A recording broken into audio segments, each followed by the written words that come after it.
Hoje eu queria falar um pouquinho com vocês sobre o considerado pai da linguística moderna, Saussure, ou Saussure. Esse digo que praticamente tem dois nomes em português, porque quem estuda francês vai querer falar Saussure.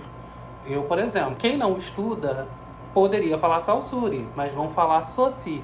O importante é que estejamos falando sobre a mesma pessoa, tá bom? Ferdinand de Saussure, um considerado pai da linguística moderna, linguista e filósofo, viveu ali mais ou menos entre os anos 1857 e 1913. Muito importante que você estude o curso de Linguística Geral do Ferdinand de Saussure, porque foi um divisor de águas na linguística, gente.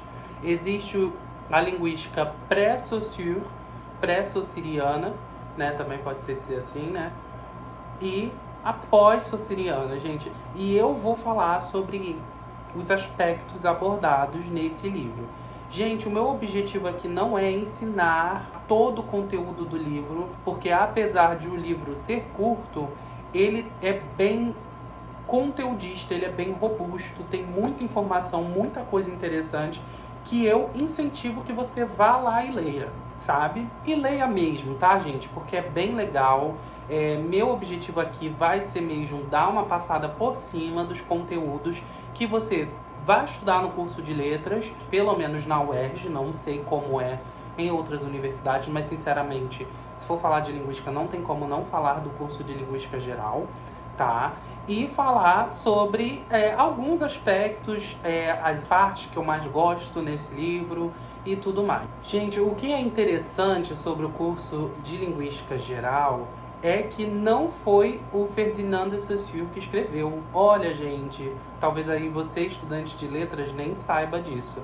Mas é uma obra póstuma, tá? Quem fez aí, quem escreveu tudo isso foram alunos e amigos, se eu não me engano, do Saussure, 3 anos após a sua morte, sabe? Então é bem interessante porque esse livro do Saussure praticamente fundou a linguística moderna e fundou o que a gente vai conhecer depois como estruturalismo, e não foi revisado pelo Saussure, tá, gente? Ele já estava falecido quando esse livro saiu lá em Genebra, se eu não me engano. Os dois amigos ali do Saussure, que não eram alunos, compilaram ali materiais de alunos que tiveram aulas com o Saussure, e por isso esse livro é considerado dele, tá, gente? Vamos começar pelo contexto histórico da linguística quando esse livro é lançado. Até o lançamento desse livro, a linguística não se preocupava com aspectos da língua em si. O que acontecia era que a linguística se focava em pesquisar, através da gramática comparada, dos estudos comparativistas, a raiz de todas as línguas, da onde vem todas as línguas. É por isso, por exemplo, que a gente chega no proto-indo-europeu. Então, esses estudos comparavam línguas para ver ali as suas similaridades e chegar num lugar, uma intersecção entre as línguas, para, enfim, encontrar uma língua mãe, uma língua matriz que deu origem a todas essas línguas. Existe essa língua? Não. Tá? O que existe é um protótipo de língua, que é o proto-indo-europeu, que seria ali, através dos estudos diacrônicos que eles fizeram, onde as línguas todas, algumas na verdade, teriam sido originadas. E o Saussure chega e fala assim, peraí, mas calma, antes de a gente encontrar a língua mãe que deu origem às nossas línguas, por que a gente não olha para as nossas línguas e para as relações que existem dentro da nossa língua? Então a crítica principal é que a linguística ela não deveria estudar a história das palavras, porque são estudos filológicos, né? E sim estudar o que tem dentro da língua, o sistema da língua. E essa palavra sistema é bem interessante porque a gente vê ela numa das principais dicotomias do Saussure, que é langue versus parole, ou traduzido em português como língua versus fala. E a gente vê que essa palavra sistema ela é muito chave para identificar uma pessoa estruturalista, que vai estudar a estrutura da língua, o sistema da língua, e não a língua em funcionamento, por exemplo, como é o caso do funcionalismo.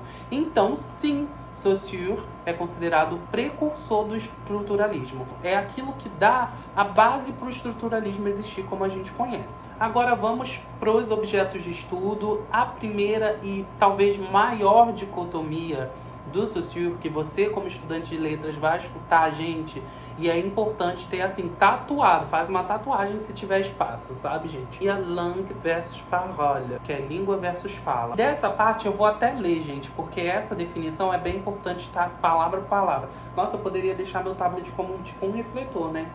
Mas como é que eu faria isso? A luz tá ruim até agora, deixa pra lá. Língua seria o objeto da linguística. É um sistema, olha a palavra sistema, como eu falei já, social, um conjunto de regras abstratas compartilhados por uma comunidade. E a gente recebe essa língua de maneira passiva, dependendo de onde a gente mora, a gente nasceu, a gente adquire essa língua. A gente nem poderia usar a palavra aprender, a gente recebe essa língua de maneira hereditária, enquanto a fala é o ato individual, ou seja, eu pego essa língua que eu aprendi, a língua, o sistema, e eu uso essa língua de maneiras variadas, dependendo da minha escolaridade, ou seja, como cada pessoa utiliza esse sistema, por isso a palavra sistema é importante, esse sistema em um momento específico, onde a gente vai utilizar a língua. Enquanto a língua é um sistema, ou seja, ele é praticamente invariável, a fala já é extremamente volátil. Ela vai mudar de acordo com cada indivíduo, né? Porque mesmo fazendo parte de uma comunidade, por exemplo, eu sou Wanderson, eu nasci no Complexo do Alemão. Eu nasci ouvindo gírias específicas daquele local, mas eu, Wanderson, não uso essas gírias diariamente. Por quê? Não sei. Só foi assim. Então, ou seja, mesmo sendo parte de uma comunidade de fala do português, que é uma comunidade específica e que existem traços bem interessantes do linguajar periférico e tudo mais, eu, Wanderson, não utilizo desse linguajar, entende? Então, mesmo sendo parte de uma comunidade, a fala é um ato individual, é um ato que cada pessoa vai falar de um jeito, mesmo sendo parte de uma comunidade de fala, de uma mesma língua. Então essa é a principal coisa que você tem que tirar desse livro, gente. É a principal coisa, essa diferenciação entre língua e fala. Agora eu vou passar bem rapidamente pelas próximas dicotomias, porque essa que eu falei primeiro, realmente para mim é a principal, vai liderar ali todas as correntes linguísticas daqui para frente. Se vocês quiserem, eu gravo um vídeo específico sobre as próximas, porque realmente é muita coisa, gente. E assim, se você for uma pessoa como eu, que não curte tanto estruturalismo, talvez essas próximas dicotomias não sejam tão interessantes para você. Aí temos a dicotomia significante versus significado. Primeiro é o conceito de significante. Significante sendo a imagem acústica daquele som que a gente pensa na nossa cabeça quando a gente pensa em algum signo, né? Então, por exemplo, a palavra pão, tem os sons que formam a palavra pão que vem na minha cabeça, pão, pão. Não necessariamente é o som físico, é o som que vem aqui na sua cabeça, a imagem acústica que vem na sua cabeça, quando você pensa em alguma palavra, algum signo. O significado sendo exatamente o que significa, é o conceito que está por trás desse som. E o significado é mais volátil. Por quê, gente? Porque eu posso falar pão, por exemplo, significando o pão, a comida, né? Como eu posso falar pão como um adjetivo para uma pessoa bonita, né? Então, o significado é esse conceito que está por trás daquela palavra, daquele som que veio na nossa mente. E a junção dessas duas coisas, a imagem acústica com o significado, dá luz ao termo signo. Isso é o signo. É a junção dessas duas coisas. Falando sobre o significado do pão, que pode ser bonito, como antigamente falava, você é um pão, por exemplo, a gente passa para as propriedades do signo. A primeira propriedade e a mais importante é a arbitrariedade. Não existe uma lógica pela qual o signo pão se chama pão. Não tem uma lógica por trás disso. É pão porque é pão e acabou. Foi convencionado, virou pão, é pão. Na formação de uma palavra, a pessoa não necessariamente vai levar em consideração, na verdade nunca vai levar em consideração aspectos físicos, aspectos do som. Isso a gente não está falando de onomatopeia, a gente está falando de signo, tá, gente? E a prova disso é justamente o que eu falei sobre o pão. Não existe um só significado para pão. Assim como várias coisas, não existem só um significado para elas. Então, por exemplo, se eu uso a palavra casa, o signo casa, pode significar, essa imagem acústica pode evocar o sentido do lugar, casa, como também a conjugação na terceira pessoa do singular do verbo casar.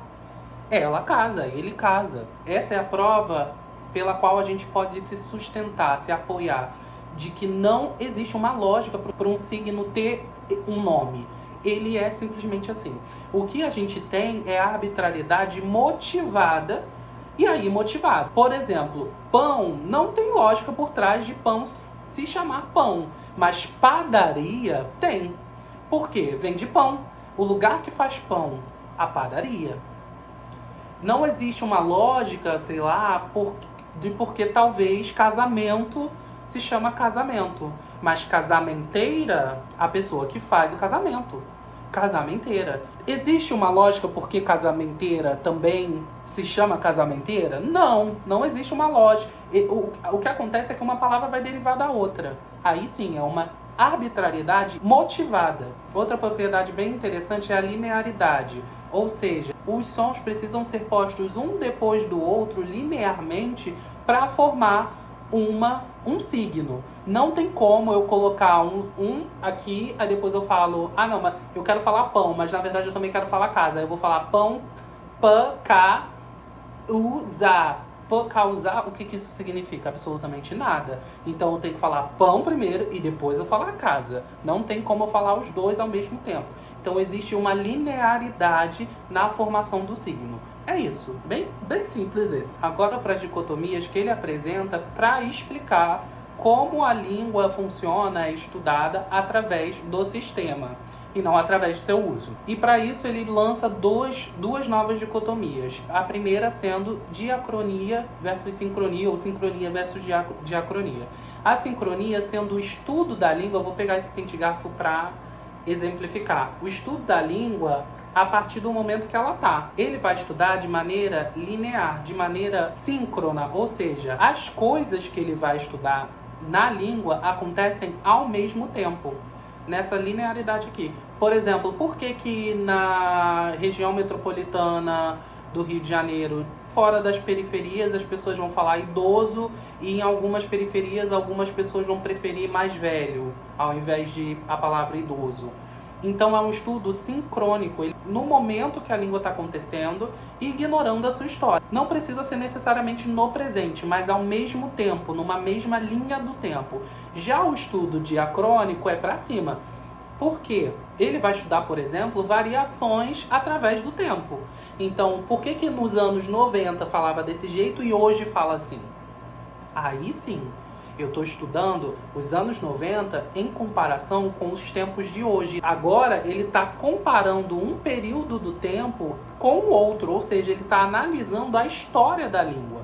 É isso. A história de um signo, a história da língua, a história de uma palavra, a história de um som, independentemente. Isso é diacronia, tá bom? Exemplos de estudos sincrônicos, gente. Estudos de variação diatópica, ou seja, pelo lugar. Por que aqui no Sudeste fala uma coisa e no Sul fala outra ao mesmo tempo? Se eu for para o Sul agora, essa pessoa vai estar falando desse jeito e eu estou falando de outro, né? Ao mesmo tempo. Essas duas pessoas, inclusive, elas podem interagir. Enquanto os estudos diacrônicos, alguns exemplos de estudo, mudança de significado ao decorrer do tempo, mudança de palavra para se referir a um significado. Por que lá atrás, quando surgiu o primeiro computador, algumas pessoas chamavam de ordenador e hoje em dia chamam de computador? É esse o vídeo. Eu espero que vocês tenham gostado, espero que tenha ficado tudo bem entendido. Se vocês quiserem, eu gravo vídeos separados apenas para cada dicotomia, porque sinceramente, gente, dá pano para manga, tem muita coisa para falar. Vou deixar as referências que eu utilizei para fazer esse vídeo na descrição do vídeo, então passem lá para dar uma olhada, leiam. No próximo vídeo eu vou falar sobre funcionalismo, para fazer mais ou menos uma série de correntes linguísticas, tá? A minha ideia é fazer estruturalismo, funcionalismo, gerativismo e partir para a sociolinguística variacionista. No caso, sociolinguística variacionista eu tenho que deixar por último, porque é um estudo em construção ainda na minha vida, eu ainda estou estudando bastante sobre isso. É a área que eu mais gosto no momento. Talvez eu faça algum vídeo sobre linguística aplicada também, enfim. Deixem aí nos comentários o que vocês querem, tá bom? Então é isso. Beijo pra vocês e espero que vocês tenham gostado do vídeo.